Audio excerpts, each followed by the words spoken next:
राजस्थान विधानसभा चुनाव में कई राजनीतिक पार्टियां राजस्थान में दस्तक दे चुकी है। अपना दमखम दिखाने की कोशिश की जा रही है। जनता का मन टटोलने की कोशिश भी राजनीतिक पार्टियां कर रही है। राजस्थान की परिपाटी रही है 5 साल कांग्रेस तो 5 साल बीजेपी। लेकिन क्या उनका गणित कहता है, क्या उनका राजनीतिक फ्यूचर कहता है, इस पर बातचीत करने के लिए मेरे साथ अंक ज्योतिषी डॉक्टर कुमार गणेश मेरे साथ मौजूद है। सर, क्या कहेंगे, क्या राजनीति का क्या कह रहा है फ्यूचर?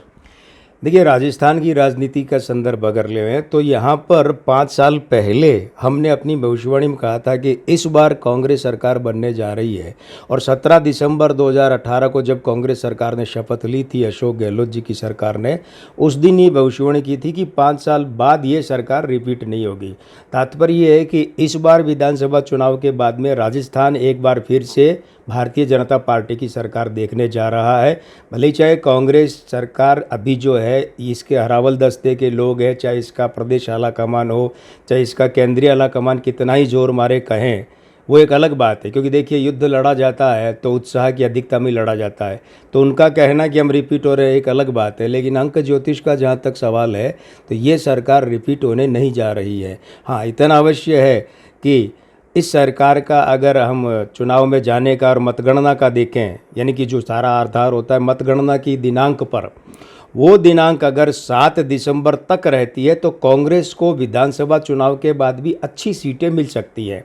और अगर 7 दिसंबर के बाद मतगणना होती है तो फिर कांग्रेस के लिए समय और अधिक संवेदनशील रह सकता है।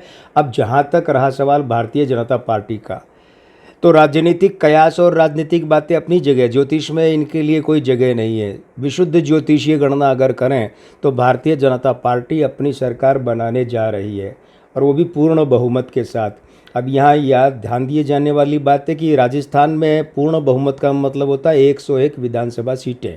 101 से ऊपर कितनी ही वो पूर्ण बहुमती माना जाता है।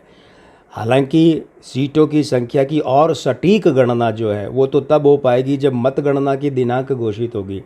लेकिन आज की तारीख में चलित के अंक अगर हम काम लें कि 21 नवंबर से 20 दिसंबर के बीच में मतगणना होगी, और वो भी 1 दिसंबर से 20 दिसंबर के बीच में, तो मासांक 3 है और चलित का अंक 3 है। तो उसके हिसाब से हमारे अनुसार ये परिणाम विधानसभा चुनाव के रह सकते हैं।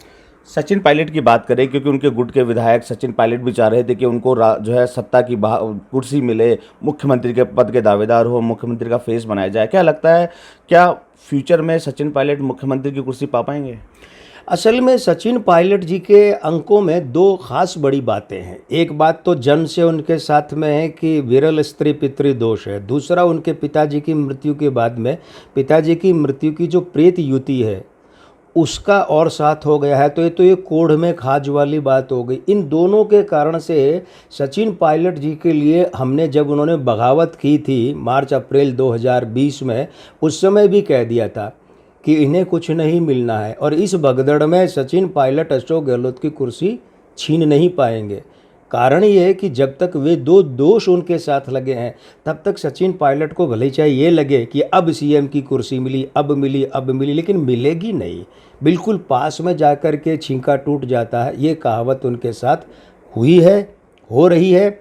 और जब तक इन 2 युतियों का परिहार नहीं होता है तो ऐसा ही होता रहेगा। हमारे हिसाब से 7 सितंबर को जन्मे, 1977 उनके जन्म का वर्ष है, सचिन पायलट के लिए राजस्थान में मुख्यमंत्री का पद अभी बहुत बहुत दूर की कौड़ी है। फिलहाल भूल जाना चाहिए। वसुंधरा राजे का गणित क्या कहता है? वसुंधरा राजे से हालांकि केंद्रीय नेतृत्व नाखुश नजर आ रहा था, मनाने की कोशिश भी की थी, लेकिन वसुंधरा राजे दमखम अपना दिखाने में लगी है। अंक ज्योतिषी क्या कहता है वसुंधरा राजे का?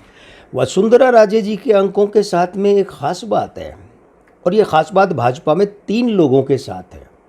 हम वर्षों से कहते आ रहे हैं कि भाजपा में 3 लोगों के शत्रुहंता योग हैं। सबसे अधिक शत्रुहंता योग हैं वे तो हैं नरेंद्र मोदी के, और उसके बाद में आता है नंबर, वो आता है वसुंधरा राजे का, और उसके बाद में नंबर है वो आता है येदियुरप्पा का, कर्नाटक के पूर्व मुख्यमंत्री का।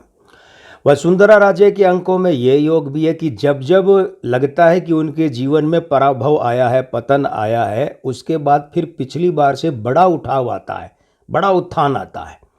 जब भी जीवन में ऐसा लगेगा तो 21 अक्टूबर जो आ रहा है, इससे उनके जीवन में एक बहुत अनुकूल फेज अनुकूल चरण शुरू हो रहा है और वो कम से कम 2 महीनों का है, 21 अक्टूबर से 20 दिसंबर तक।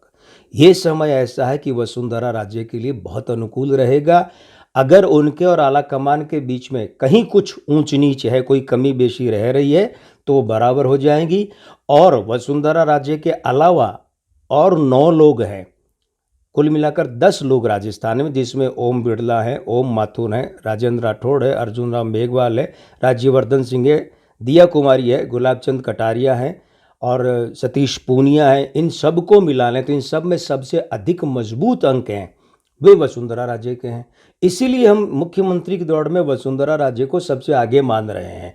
हाँ, अगर इन लोगों के अलावा आला कमान किसी और को बीच में कूदा दे पैराशूट कैंडिडेट के रूप में, या फिर इसमें हमने सीपी जोशी जो कि प्रदेश अध्यक्ष है और अश्विनी वैष्णव केंद्र में बहुत पावरफुल मंत्री हैं, उन दोनों को शामिल नहीं किया है, तो इन 10 लोगों के अतिरिक्त कोई ऊपर से कूदाया जाता है तो बात दूसरी। अन्यथा इन 10 लोगों में वसुंधरा राजे के अंक बहुत तगड़े हैं और ये अंक उन्हें अगर एक बार फिर से मुख्यमंत्री भी बनवा दें तो अचंभा नहीं है।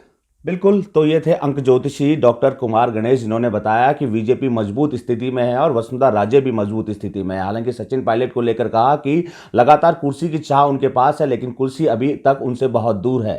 प्रसन्न पांडे, टीवी 9 जयपुर।